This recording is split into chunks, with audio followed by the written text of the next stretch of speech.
හොඳයි Joomla පාඩම් මාලාවේ අපගේ තුන්වෙනි පාඩම ආරම්භ කිරීම ලස්සනවන්නේ localhost/joomla මත යන්නේ.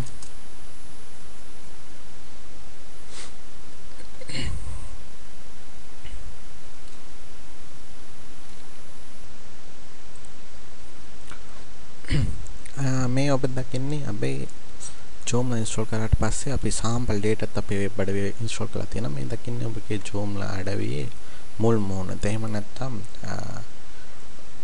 ඔබගේ Joomla අඩවිය දකින්න පුළුවන් මේ විදිහට. අපි මේකට කියනවා front end එක කියලා. ඒ කියන්නේ කාට හරි පියුස්නාම ඉදිරියට දකින්න පුළුවන් මේ කොටස තමයි.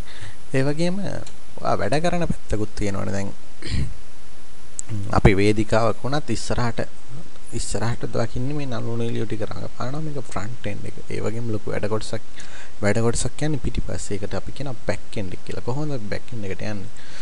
ඔබගේ address bar එක type කරන්න localhost/joomla/administrator.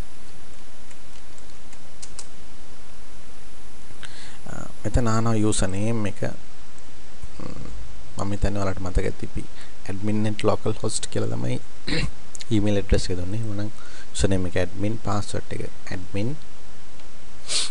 ඔයා මුලින් දුන්න username එකයි password එකයි. ඉතින් මේ දකිනවා අපි එලකිරි Joomla කියන අපේ අඩවියේ control panel එක.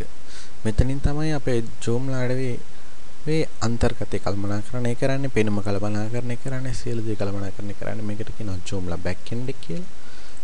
මේ කියනවා අපි Joomla front end එක කියලා. Joomla back end එකේ මොනවා හරි කරොත් අපිට පුළුවන් Joomla front end එකේ refresh කරලා ඒක බලා ගන්න. Joomla back end එකේ තමයි අපේ වැඩ කටයුතු කරන් යන්නේ. Joomla front end එකේ තමයි ඒක අපිට බලන්න පුළුවන්. එහෙම නැත්නම් අන්තර්ජාලය හරහා මුදා හරපුවම front end එකේ තියෙන බලන දේවල් back end එකේ තියෙන්නේ අපි control panel එක කොහොමද මේ වැඩ ටික කරගන්නේ කියලා.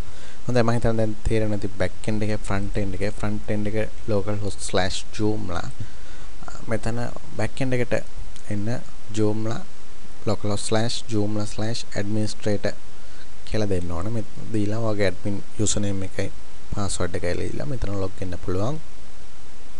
අපේ මේ back end එකට එහෙම නැත්නම් Joomla site අපේ site එකේ control panel එකට. හරි. බොහොම ස්තුතියි. මේ පාඩම සම්පූර්ණ. Joomla පාඩම් මාලාවේ අපගේ